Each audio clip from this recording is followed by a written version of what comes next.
Ultimate Fighting Campers are back, baby. Adrian here, ready to kill it, ready to give some amazing predictions for this half-decent card. Let's do a quick recap of last week. We had an amazing card. I predicted 9 out of 13 fights. Could have done a little better. There was an amazing viral KO, Joaquin Buckley versus Impa Kasanganay. We went with Impa Kasanganay. Didn't bet him in any of our bets, but honestly, a great KO, so I didn't even mind losing that one. On our locks for the first time ever, we went 4-0, baby. So if you tailed that parlay, you would have cashed, man. Let's start it off here. We have UFC Fight Night, Fight Island, number 6. We got Brian Ortega versus the Korean Zombie. Man, it is an amazing fight. That is going to be a wild one. Let's start it off with the first fight of the night here. We have Said Nurmagomedov versus Mark Striegel. Mark Striegel, we're going to start off with him coming out of the Philippines, making his UFC debut. He was supposed to fight a couple weeks ago against Timur Valiev, but that fight got scratched. This fight's going to be at bantamweight. It's going to be an interesting one. Nurmagomedov holds a big last name with Khabib. I believe they're cousins, and coming out of Eagle MMA. But Mark Striegel here has been on a nice 4-fight win streak since 2016. We haven't seen him fight in over a year, but it's the same thing with Said Nurmagomedov. Now, this betting line is very skewed. Minus 410 for Nurmagomedov is a little bit heavy, in my opinion, especially since he's coming off that loss to Raoni Barcelos. I mean, Raoni Barcelos is a dog. He absolutely bodied him. But Nurmagomedov had a nice 2-fight win streak in the UFC. So he's 2-1 in the UFC right now. He's mainly a boxer, stand-up fighter, but he does like to press the fighters, his opponents against the cage. Mark Striegel here, we have very limited footage on the guy. Like I said, he's making his UFC debut. Usually fights at featherweight, but he's coming up to 135 to fight at bantamweight. And let's see how it goes. It's going to be an interesting one. I am going to side with Nurmagomedov here. I'm going to take him by decision. Second fight of the night here for UFC Fight Night, Fight Island 6. We have Gazimurad Antigulov versus Maxim Grishin. Very interesting fight here. Antigulov is on a really bad losing streak, getting finished in the third round of all of his last 3 fights. Man, it's going to be, I see a very tough fight here for Antigulov. I hate betting on fighters that are fighting for their UFC contract renewal, which is the case here. Antigulov, 33 years old. Maxim Grishin, on the other hand, 36 years old. Coming off a loss to Marcin Tybura, but it's a second fight in the UFC. We're gonna think Maxim Grishin here. He's the bigger guy. He's got a 5.5-inch reach advantage. He's about 4 inches taller in height. Both of these guys are Russian fighters, so it's going to be a slugfest, I believe, at the light heavyweight division here. Maxim Grishin, I'm going to pick him to get the job done. It's that simple. He's a little bit of a heavy favorite, like in the first fight, minus 380 odds I see here for Tapology. For the Tapology stats, we have 86% of you guys going with Grishin, 14%, and Tigulov, and 73% of those 86% is thinking Grishin's going to KO on Tigulov, and I see the same exact thing happening here. I'm not going to see a spectacular finish, but it might be a nice combinations. It might be a nice couple of combinations that Grishin lands. And we're gonna take Grishin here. We're gonna take Grishin by KO. We're gonna go with the Tapology predictions. I like what they're saying. Third fight of the night here, we have Fares Ziam, Smile Killer versus Jamie Malarkey. This is an interesting one here. This fight is at lightweight, which is 155 pounds for those who don't know. We're going to start with Ziam here. Ziam has a nice nickname, Smile Killer. He's 6'1", 75-inch reach. Not much to say about this guy. He got a loss in his UFC debut versus Don Madge. Don Madge hasn't fought since then, so it's just really weird. It's really weird here. I think this fight's gonna go to decision. That's gonna be my lock. We'll take a look at Jamie Mullarkey here. 6'0" in height, 74-inch reach advantage. They're relatively close in age. Fares Ziam is a little bit younger by 3 years. Pretty much have the same amount of MMA experience. One is Mullarkey is fighting at a Magnus Martial Arts, and Fares Ziam fighting at a Bulgarian top team. It's a coin flip, this one. We can see that the odds reflect that, man. It's pretty much even. A little bit of a favorite for Jamie Mullarkey. I think that's just because he's fought a tougher opponent. Because Brad Riddle's a tough son of a bitch. We saw him versus Alex da Silva, and he got a nice win there, nice unanimous decision win there. But I'm going to have to go with the Australian here. Jamie Mullarkey, I don't see this fight going to a finish. I think it's going to go over 2.5 rounds. We're going to go Jamie Mullarkey by decision. Fourth fight of the night here, ladies and gentlemen, we have Jun Yong Park, the Iron Turtle, versus John the Welsh Wrecking Machine Phillips. He wasn't that much of a wrecking machine when he met the fucking Swedish bulldozer, the Wolf, Khamzat Chimaev, and we all know how dangerous that guy is, and he proved it with his UFC debut against John Phillips. John Phillips has 4 losses total in the UFC and only 1 win against Alan Amadovsky. Not much to say about this guy. He's just like a brute fighter. Just comes head down, swinging overhand hooks. That's going to be his strategy to get Ju Young Park out of here. But Ju Young Park had a very nice win against Marc-Andre Barriault, who's a very good contender in the middleweight division. Had a questionable loss against Anthony Hernandez. We all saw how Kevin Holland dismantled Anthony Hernandez. But Anthony Hernandez also does have, I think it's a LFA win against Brendan Allen. And Brendan Allen is a dangerous man. That guy is not to be fucked with at all. He is a fucking beast. So it's an honorable loss, I'd say, versus Anthony Hernandez. And then he got that bounce-back win against Marc-Andre Barriault. I don't think John Phillips has the power to take out Park here. It's just that simple. I see maybe even Park winning by submission or decision. That's going to be, I got to pick one, right? So, no, I feel like there were so many finishes on last card, so I don't think there's going to be that many this card. I see Ju Young Park, the Iron Turtle, winning here by decision. We see the odds reflecting that, minus 255, plus 210 for John Phillips. I think they're reasonable odds, man. I don't see John Phillips putting out Jung Yoo Park. He has a really good chin on him, good movement, good striker. If John Phillips gets taken down to the ground, it's over pretty much. Ju Young Park by decision. Fifth fight of the night here, we got Jillian the Savage Robertson versus Poliana Botelho. Botelho or Botelho? I don't know how it's pronounced, but going to start off with Jillian Robertson here, 25 years old, fighting out of Port St. Lucie, Florida. She's got a 4-inch reach disadvantage, 3-inch height disadvantage. I don't like how she's super favorite here.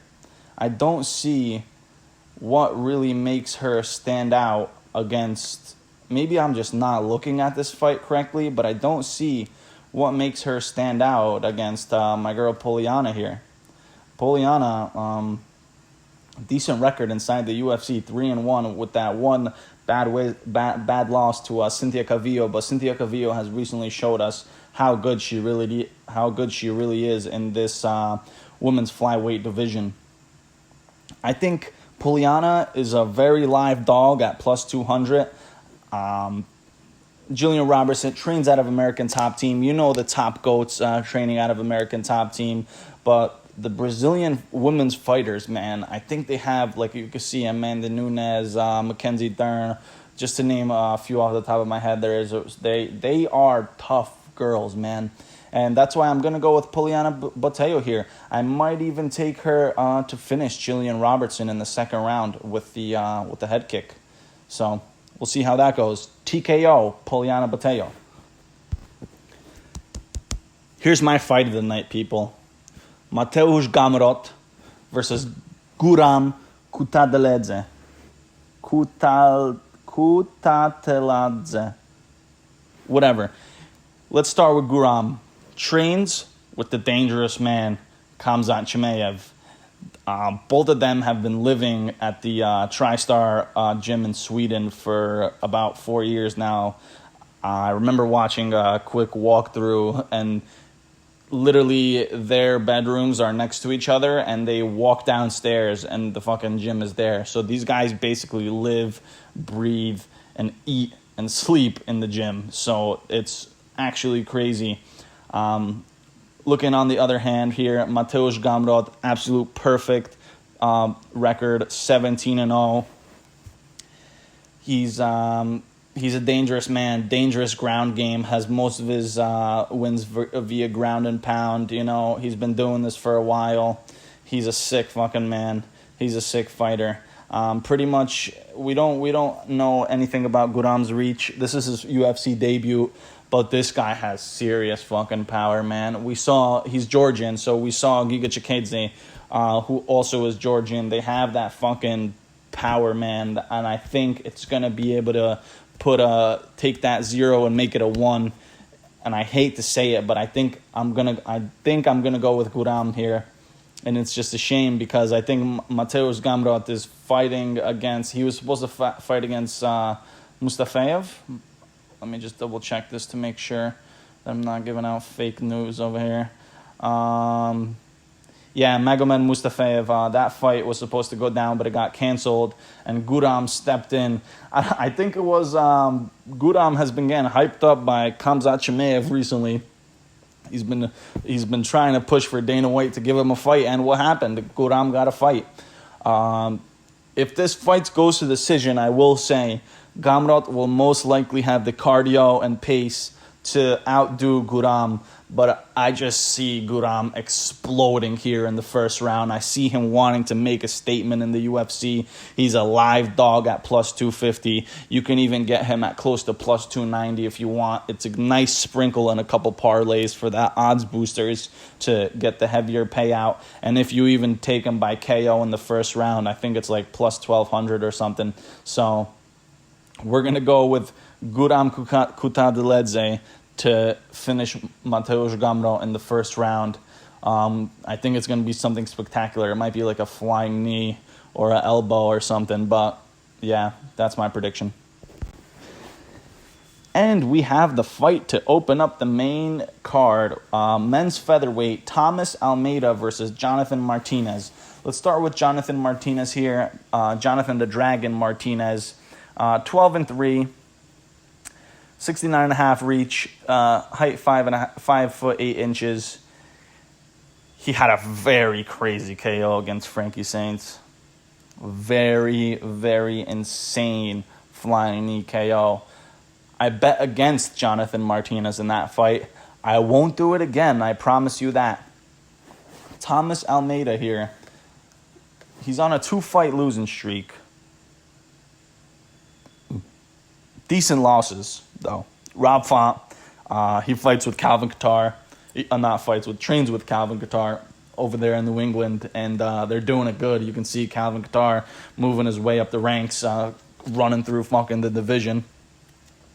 Another loss to Jimmy Rivera, and then another loss to Cody Garbrandt. But other than that, he's had some good finishes, but this guy, I don't think he's been good since like 2015, which was 5 years ago if you want to do the logic. And I think Jonathan Martinez is more fresh. He just fought in August. Like I said, that flying knee was crazy. And I do see here another finish. I do see this fight going under 2.5 rounds. I do see Jonathan Martinez getting the finish over Thomas Almeida, who we shown in the past is a bit chinny. losing to Cody Garbrandt and Rob Font in the first round. And do I think Jonathan Martinez is that as powerful as Rob Font and Cody Garbrandt? No. But do I think Jonathan Martinez has the power to KO Talmas Almeida? Yes, he does. And that's why we're going to go Jonathan Martinez by KO. Moving on to the 8th fight of the night, we have a men's welterweight matchup here. A very, very exciting matchup here between Claudio the Hannibal Silva and James Krause. James Krause is a very old man, but so is Claudio Silva. Both extremely dangerous fighters. Black belt Brazilian Jiu-Jitsu for Claudio Silva here. Has a plethora of fucking submission finishes on his UFC record. His last 3 fights versus Cole Williams, Danny Roberts, and Nordine Taleb, all very decent opponents, finishing them by submission either in the first or third round. Looking at James Krause here, he got that split decision loss versus Trevin Giles. Trevin Giles definitely won that fight, though not even saying. I know there's a bunch of fanboys of James Krause because he was a fucking Ultimate Fighter guy, you know, coaching, doing this. He's in the corner of some fighters. But I just don't think that he's going to be able to get it done against my guy Claudio Silva. Claudio Silva, once he gets that takedown, once he works those hooks in, you're done. Once he goes down to the ground, he's going to have his way like Burger King, motherfucker. Claudio Silva by submission. Easy. 9th fight of the night here. We have another potential fight of the night candidate at light heavyweight here. A men's light heavyweight bout versus Modestas Bukauskas versus Jimmy the Brute. The Brute Crute. Jimmy the Brute Crute. That's what it is. We're going to start off with Bukauskas here. On a pretty decent win streak. He had nasty elbows finish against Andreas Michailidis. I watched that fight live. It was pretty entertaining. Jimmy Crute here, on the other hand, he's more of a grappler. Not a finisher, but he does have some pretty impressive wins on his record. Paul Craig, Sam Alvey, Michal Alekseychuk. Questionable loss against Misha Turkinov, but Misha Turkinov just caught him in a Peruvian necktie in the first round, and that was it. But he bounced back against Michal Alekseychuk, finished him fairly quickly with a Kimura in the first round. And I think this is just a stylistic nightmare for Bukauskas because Bukauskas really hasn't been on the ground with anybody really as talented as Jimmy Crute, man. This guy is insane. He's got good pressure, good hands, and then once he takes you down to the ground, it's over. A minus 350 favorite for Jimmy Crute is a little bit heavy for me, but I'm still going to take him. I'm going to take him to win by submission in the third or second round. Yeah, simple. Co-main event of the evening here. Jessica Andrade versus Caitlin Chookagian.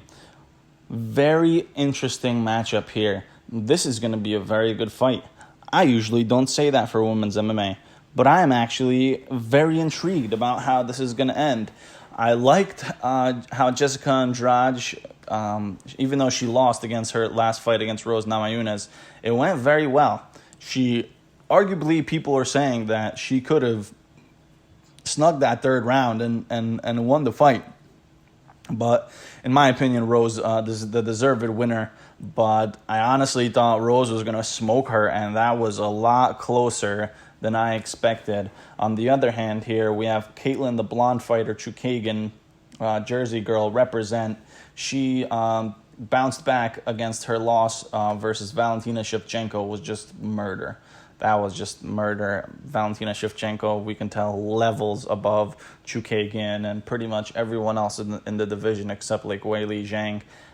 Bounce back win against Antonina Shevchenko. I don't know if that's her sister or cousin or something like that, but yeah, very impressive win by Chookagian. So this fight's going to be interesting, but I do not see a finish here.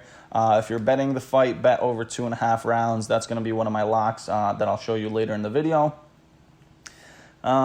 But yeah, very, very interesting fight here. I am intrigued to see how this goes down because Andrade is not gonna let her Caitlin Chukagian take her down as easy as Shevchenko did.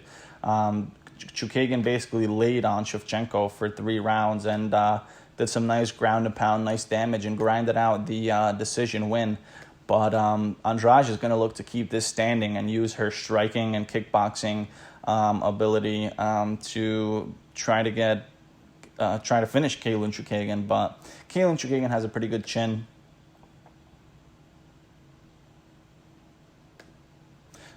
So, sorry for the long pause there. I was just reading something. But if I had to pick... Oh, it's going to be a tough one here. But the lines are pretty much even. Minus 135 for Jessica Andrade, plus 110 for Caitlin Chukagian. But I think I'm going to go with Jessica Andrade just because of her recent performance against Rose Namajunas. And I know how good of a competitor Rose Namajunas is. So Jessica Andrade by decision. And we made it, ladies and gentlemen. The main event of the evening, Brian Ortega versus the Korean Zombie man, Chang Sung-jung, if you really want to refer to him by his Korean name, but I've never heard anyone call him that. Let's break it down here. The fight's at featherweight, obviously, and the winner of this is obviously going to fight for the title. So it's going to be an interesting one. Top to bottom here, we have the Korean Zombie with a 3-inch reach advantage. Brian T. City Ortega is slightly taller than the Korean Zombie. And the Korean Zombie has some impressive finishes on his record, man. He has ran through that division, especially in recent years, with the KOs of Renato Moicano and Frankie Edgar. So it is a very, very interesting fight here. Not too many amazing, brilliant fights on this card that'll just jump out at you. Maybe the Mateusz Gamrot versus Guram and the Jimmy Crute versus Bukauskas fight, but all the other fights are subpar and average. It's all because of the card last week and the card coming up where I'll just blow this one out of the water. But this main event is going to be a bloodbath. I do not see it going the distance. It's a 5-rounder. It's going to be crazy, man. I'm so excited. It's the classic stylistic clash matchup. Brian Ortega is Gracie Jiu-Jitsu. He black belt Jiu-Jitsu, looking to get the fight to the ground almost 9 out of 10 times. Korean Zombie looking to just fucking decapitate you, looking to actually take your head off, rip it out, and feed it to your dogs. He is insane, man. The striking, the power is crazy from this guy, Korean Zombie. And the odds show it, man. It's pretty much even here. Minus 185 favorite for Korean Zombie, plus 155 for Brian Ortega. If I were to make my own odds, I literally have it plus 110, or minus 110, sorry. That's how even I think it is. But Brian Ortega coming off a very, very tough loss to Max Holloway. If you haven't seen that fight, I would definitely recommend you watch it before you watch this fight, because Brian Ortega took a lot of fucking damage in that fight, man, and it's tough. When you take that much damage, it's really tough to bounce back and do something with it later on in your career. And he hasn't fought since then, man, and it's been 2 years. And I know this fight was supposed to be scheduled for December of last year, and it just never came to fruition, but we're finally having it happen here at Fight Island, UFC Fight Night, Fight Island 6. It's a toss-up, man. This is the hardest fight of the night to predict for me. I'm not going to bet it. I'm going to stay away. But if I had to pick, I'm going to go with the Korean Zombie man by TKO in the second round. And there we have it. Now, I'm not going to be betting heavy on this card. We're going to wait till the next card, because if you tailed me last week, we cashed out fucking heavy on that 4-0 locks. We're going to go with Maxim Grishin, Jung Young Park, and Andrade Chukagian over 2.5 rounds for the locks. I think Grishin, Jungyeon Park in a parlay gives you around like a minus 130, minus 180, depending on what book you use. And that's a nice play. That's a nice play for sure. Sprinkle in Adrians Chukagian to boost those odds. I think that's like minus 240. So it'll boost it to definitely like a plus 150 odds. But the spicy play, we're going to introduce this. This is a new section that I'm coming up with for the Ultimate Fighting Cappers. The spicy play to get that nice odds boost, man. Guram TKO, round number 1. Watch this fight. Please watch this fight. He is going to come out swinging, hot, heavy hands. He's not going to stop pressuring. It'll just be tough if we're watching the fight and Gamrot takes him down after Guram swings big and misses. But I don't think he's going to miss because he's been training with Khamzat Chimaev, and if you're with us, we ride Khamzat Chimaev to Valhalla every fucking fight until he loses. But I don't think he's going to lose. So that's it for the Ultimate Fighting Cappers this week. I'm sorry we're without Jordan again this week. He's feeling a little sick. No corona. But everyone try to wish him feel better and best wishes, and hopefully we can get him back here next week.